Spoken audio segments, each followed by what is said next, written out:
আজকে আমি আর আয়ান আসছি আমাদের দৈনন্দিন বাজার করতে। আমেরিকার ক্যালিফোর্নিয়াতে কেমন এখন তরিতরকারির দাম সেটাই দেখাবো, ছুটির দিনে কেমন হয়। তো এখন ছুটি চলতেছে কারণ কালকে হলো ব্ল্যাক ফ্রাইডে অর্থাৎ থ্যাঙ্কস গিভিং, তো সব জায়গায় ছুটি আজকে থেকে শুরু হয়ে যাবে।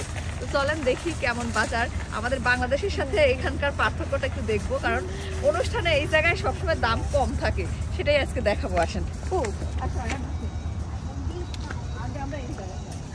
ইন্ডিয়ান স্টোরগুলোতে গেলে পারে একটা জিনিস খুব ভালো পাওয়া যায়, সেটা হচ্ছে গান। হাই রে ঝাঁকানাকা গান হচ্ছিল, তাই গানে আমি আর আমার ছেলে একটা ড্যান্স করলাম। আসার সঙ্গে সঙ্গে প্রথমেই দেখতে পেলাম ডাব।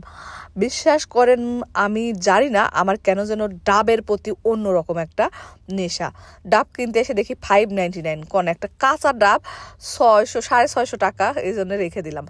আমেরিকাতে এই পটলগুলো বিক্রি হয় কিভাবে জানেন? এতদিন সতেজ থাকে পটলের একটা কারণে, সেটা হচ্ছে পানি দিয়ে রাখে। পানি দিয়ে রাখলে পটল নাকি নষ্ট হয় না। যারা বিক্রি করতে চান, যাদের বাড়িতে পটল আছে, তারা কিন্তু এইভাবে রাখতে পারেন এবং অনেক দিন থাকবে। এদিকে ফুলকপি নিতে আইছিলাম, ফুলকপি $3.99 জন্য ফুলকপি আর নিলাম না। দেখি বাঁধাকপি, এত সুন্দর সুন্দর বাঁধাকপি আইছে, তার 99 সেন্ট, অনেক সস্তা। বাট আজকে বাঁধাকপিও নিব না, কারণ বাঁধাকপি আমার কেন যেন গ্যাস হচ্ছে। কালিজিরার গাছের যে এত মূল্য আমেরিকায় আসি বুঝতে পারলাম। এক একটা কালিজিরার গাছে $3.99 করি। ভাবছি কি আমেরিকায় একটা জমি কিনবো, কিনে কালিজিরারই চাষ করব, সাথে করব হচ্ছে সিমের। ভাই বোনেরা পায়া গেছি আমাদের দেশের কলার মোচা। আমেরিকাতে দেখছেন কুলার মোচা পাইয়া গেছি। আজকে ভাবছি যে এই কলার মোচাটা নিয়ে যাব, নিয়ে যায় ভাজি করে খাবো।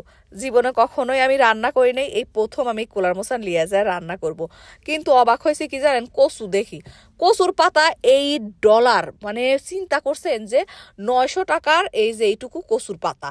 বাড়ির আশেপাশে আনাচে কানাচে কি পরিমাণ কচুর পাতা পড়ি, পাতা গাছ থাকে, আমরা কিন্তু খাইতামই না কো। আর এই জায়গায় আসি এগুলা পাই না কো, কেমনটা লাগে। মানে কচুর পাতাটা দেখলে পারে সত্যি আমার মনে হয় কি একেবারে মনটাই খারাপ হয়ে যায়, যে আহারে যে জিনিস খাইনি এই জায়গায় এখন এত টাকা দিয়ে খাওয়া লাগতেছে। একটা জিনিস কি ভাই বোনেরা জানেন, সেটা হচ্ছে আমরা বাংলাদেশে যে সবজিগুলা খাইতামই না, মানে পছন্দই করতাম না, সেই সবজি আসি যখন দেখি যে এগুলোর দাম অনেক, তখন মনে হয় ইস রে বাংলাদেশ থেকে লিয়ে আসি যদি বিক্রি করতে পারতাম। যেমন ওই যে ওই আলুগুলা, ওইটাকে আমরা বলি গুজ আলু। বড় বড় গাছে গুজ আলুর গাছগুলো হয়ে থাকে এবং অনেক গুজ আলু ধরে, তখন কিন্তু আমরা খাই নেই। আর এই জায়গায় এসে দেখেন ওই গুজ আলু দেখে অবাক হচ্ছে। তবে ভাই বোনেরা জিনিসপত্র যেমনই দাম হোক না কেন, একটা জিনিস মানতেই হবে, আমেরিকাতে সব সময় সব রকমের মৌসুমের জিনিসপত্র পাওয়া যায়। যেমন দেখলেন কাঁচা আম এই সময়েও পাওয়া যায়। যদি আপনার মন চায় যে আমি একটু কাঁচা আম ভর্তা করে খাবো, তাহলে কিন্তু বাজারে এসে আপনি কাঁচা আম নিতে পারবেন। আবার এই দেখেন কি সুন্দর সুন্দর পেয়ারা, দাম একটু বেশি কিন্তু সব সময় পাওয়া যায়, এই জন্য খুব বেশি ভালো লাগে। তো আজকে না কি করতেছি, এই দেখেন এই যে কুমড়া, আপনারা কেউ এই চাল কুমড়া গুলা একবারে বুড়া হওয়ার পরে কি খাইতে খান? আমাদের অঞ্চলের মানুষ না এই চাল কুমড়া বুড়া হয়ে গেলে আর খায় না কো, এটা শুধুমাত্র বীজ বানানোর জন্যই রাখে। কিন্তু এই জায়গায় এসে দেখতেছি কি এই চাল কুমড়া গুলো বিক্রি হচ্ছে। আমার আবার খাইতে ইচ্ছে হলো, কিন্তু আমি জানি না কিভাবে রান্না করা লাগে। আপনারা কি একটু করতে পারেন যে এই চাল কুমড়াটা কিভাবে রান্না করলে বেশি মজা লাগে, সেটাই আমি করব।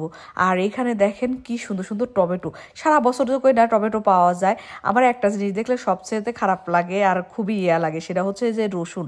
আহারে আমার বাপের কত রসুন বাড়িতে পড়ে থাকে, আর এই জায়গায় আমি রসুন কিনি কত টাকা দিয়ে। আমার মা মাঝে মাঝে কয়, আচ্ছা বেটি আমরা কি রসুন নিয়ে আসতে পারবো? আমি কি না না, আপনারা রসুন নিয়ে আসতে পারবেন না আমেরিকাতে, যে কয় টাকা দিয়ে রসুন ওটা আমি কিনেই খাইতে পারি। বাজারে এত সুন্দর পেঁপে দেখে খাইতে খুবই ইচ্ছে করলো, তাই একটা পেঁপেও নিলাম।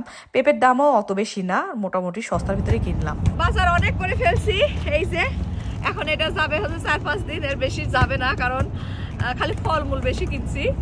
তো আজকের বাজারটা বলবো না খুবই বেশি দাম, আবার বলবো না খুবই কম দাম, মোটামুটির ভিতরে।